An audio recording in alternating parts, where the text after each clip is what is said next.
now, so we're going to have a centrifugal pump, and then we're going to have a diaphragm pump, an example of a positive displacement pump. Okay. So over here, Sorry. so centrifugal and our diaphragm pump. A couple objectives for each of our different labs we have. For this one, so these are just kind of general.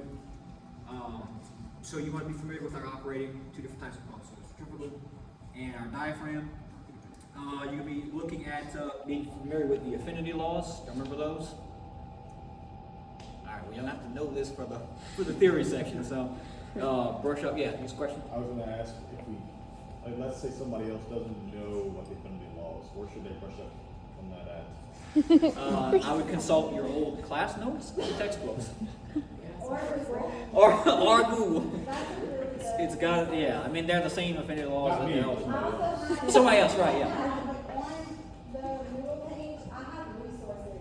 Yeah. For some of them. So one of the resources that I posted is from CET, chemical engineering problems. Yeah, the heat exchangers It's a she journal, has. and look, journals and books are really good because if you open it and read them, it has a lot of information. Surprised you never heard of this. Yeah, it's weird.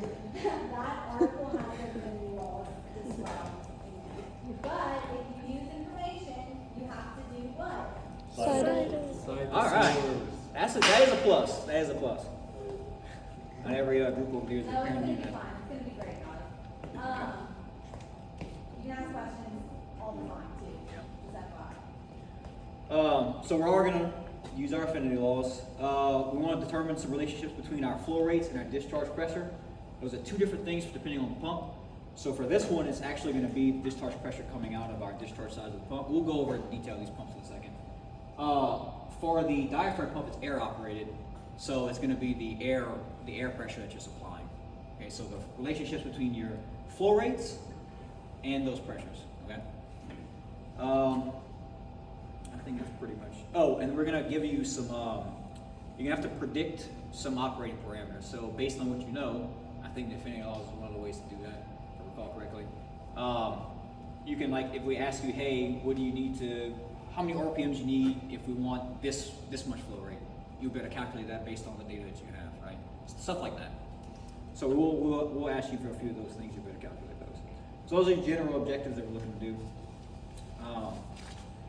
And let's go over a procedure for these. 1 second. I'll make it up. Okay. So I'll probably have the tank full when we get in here. For pre-lab purposes, pretend like you're starting from scratch. But we need to fill up our tank. We're going to put 100 gallons in. So there is a line somewhere in there. If not, I'll have to. No, there's not the. Yeah, there it is. Good eye. Couldn't tell where it was at. There is a line. That is where 100 gallons is at. It is 22 and 5/8 inches from the bottom. We need to know that so you can calculate the head that's being supplied to the pump, right? So I'll fill it up to 100 gallon mark. Make sure, of course, that all the valves are closed so that the water actually stays in the tank. You can fill it up with your with the hose from the sink again. Just make sure you turn the valve in the right direction. So you're all going to be splitting up into different little assignments for each one of you group members, right? So have somebody come and fill it up. Somebody else may come and start hooking the tanks up. Okay? I'm sorry, hooking the pumps up. So have somebody start filling it up. We need to be able to connect our tank to the pump. So we have a bunch of different hoses. We'll use this red hose. Okay. So they have these cam lock fittings. If you notice each one of these two, we're going to use this one. It has like a groove in the middle. There's these two cams. I'll open up so y'all can come take a better look. They kind of like roll into it, and that's how it locks and secures it. So you want to make sure you shove it all the way in with the cams open, which is when they're facing up. Some of you might be able to see in. You can't really tell anything's in there, but once you close them, you can see they come out. That's what's gonna like actually secure the fitting. So when you pull them open, you stick it all the way in like that, and then close and make sure they're fully tight. Just kind of tug on a little bit, like they should be locked in pretty well. You're gonna hook that hose up to each end. Okay. All right. We're gonna wait. We're gonna wait to attach this. Once we get it all hooked up, make sure all your valves are make sure like all your auxiliary valves and stuff are closed off. The only thing we need to operate is gonna be this red one, okay? So, this one, make sure this stays on. Basically, if you close this, we will better get a pressure reading. So make sure this one stays on and this one stays on, this one stays on, and this one's gonna be closed, okay? So again, works the same way I said earlier. They're parallel, it's open, and if they're perpendicular to the pipe, they're closed, okay? Everyone know how to open and close valves like this, righty-tighty, lefty-loosey? All right, when we get to the air regulators, it's backwards, so don't get confused, okay? So, some people do though. We're gonna talk about the safety when we get to that one. Actually, it's kind of dangerous too. We'd be probably 120 psi, so we need to make sure we get that one right. But righty-tighty, lefty-loosey. Start with everything closed. When you hook everything up and we have enough water, which is going to supply us enough net positive suction head to the end of our pump, we'll open this valve this way, and then we can open this up and we'll let gravity just, we'll call prime the pump. So we don't want to run this thing dry or with any air bubbles in it at all. Ideally, you don't want to have air bubbles coming in at the top either. They have something called a vortex breaker, which is a crossbar at the top. You can get a picture of that for that if you want. Basically, without that, as it's draining, it's going to start to swirl, and that vortex is going to suck air into it and cavitate the pump. Remember, pump cavitation damages the impellers. Want to avoid it, yeah? Okay. So we want to make sure we keep enough head in the tank so that we have a minimum pressure here, so that we don't have any kind of vaporization from that, and then we also don't want air sucked in to get air in from that way. Okay. So again, back to priming the pump. Once you get everything set up, let gravity push the water all the way through, open this up, and just let the water run for a little bit, so that this chamber, which is where your impeller's at, is full of water. That way we don't have any kind of air bubbles, cavitation in this, okay? Once you run water through it for a little bit, it's good. You can close this and then we'll attach this. All you're gonna do is stick this hose onto the bar fitting, get a screwdriver and tighten it on.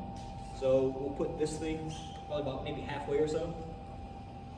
And then we'll just hang this, which is where our flow meter's at. We'll just hang it over the side. And somebody's just gonna be reading this as we change the setting on the pump. It just gives you flow rate directly, so you can just write it down. So this experiment is actually pretty quick. We used to do the old bucket and stopwatch method, but unfortunately, the flow rate on the sink does not keep up with the flow rate of this pump, and so we would just drain the tank basically. So lucky for you guys, we made it easier, but we just overflow the water and we just mix the cycle. So you just read it, go on to the next condition. Very easy. What we're going to be changing is that pressure on our discharge side. So we'll have to first figure out what range we actually can use, right? So you're gonna have a minimum and a maximum, right? So the minimum flow rate would be zero, and that's when this is gonna be open or closed. Okay. And that's gonna be corresponding to with the minimum or maximum pressure. Discharge pressure. See? Maximum, yeah. So that'll kind of tell you what the upper end of the range is. And if you open this all the way, you'll see what your maximum flow and what the minimum pressure is. So then, set of the experiment, we're going to have to obviously pick stuff in between those. And so depending on however many conditions, I think 3 or 4, maybe 4, just kind of evenly space them out. Okay? Don't get too close to the boundary, because sometimes the way that the valves are designed, sometimes when you get towards the end, it's not really linearly shaped, and so a small change makes like a really big change, and so it's I think that one's with the slowest flow rate. You can see a difference in timing by like minutes off, where everything else might be a few seconds. So your data's gonna look terrible. So I would say whatever the range is, skip 1 psi off of that, and then pick that as the actual range. That's just the operational tip. You'll never get consistency with that. So we have our inlet pressure, and we have our discharge pressure. So those are the two. Okay, and then for the head, you can take the height from the top of the water down to this fitting, basically the center. That'll give you the head. So you want that when you come in.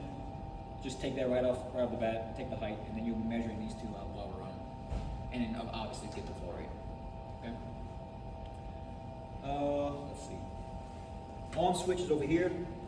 So once you hook everything up and you've already primed it, You can open this just slightly and flip the switch on. We're gonna have it plugged in.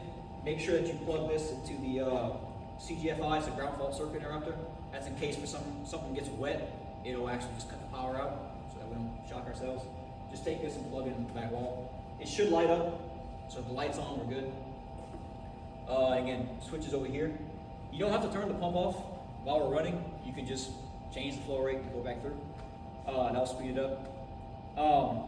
The only thing you don't want to do too long, for a centrifugal pump or a non-positive displacement pump, you can deadhead the pump. That means closing the discharge valve.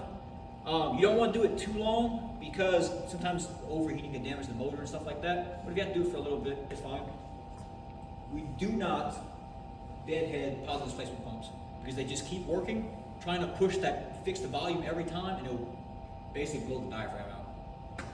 It's kind of hard to deadhead this one, but we'll talk about that in a second because we don't have any valve in the end. The diameter of the pump impeller, I don't remember if it's in the manual or not, but I believe it's 3.5 inches. One of the questions may be, how much bigger would it have to be to get X amount more flow rate or something like that? That could be one of the questions that they ask you for the report. But this one's gonna be 3.5. Let's see. Have our lubes, all that stuff. I think that's pretty much it for this one. Any questions while I'm thinking? So we have electrical safety, obviously trips and stuff for this one. Consultants while I'm thinking.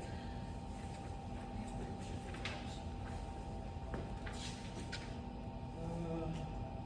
Oh yeah, don't stick your fingers or other appendages inside of this section where it's spinning at, okay? It'll rip that thing off. So it's gonna be moving. We do have some moving parts for some of our experiments. Just keep your hands out of them. Yeah, make sure somebody's monitoring. So because we're in a closed loop, we shouldn't lose too much water. I think this thing's super old, obviously. So I think there's a small leak. So you might see some water come out of here. That's fine. It's not a problem. But just make sure whoever's monitoring the water, just make sure it stays at about 100 gallons. Again, that's to prevent the cavitation and stuff like that, and also keep a consistent head pressure. Electrical shock, tripping over hoses, wet floor again. This is the one that's probably gonna have some of the most water being spilled all over the place, so just use a squeegee if you need to. All right. Any questions about the centrifugal pump? Okay, so the diaphragm pump,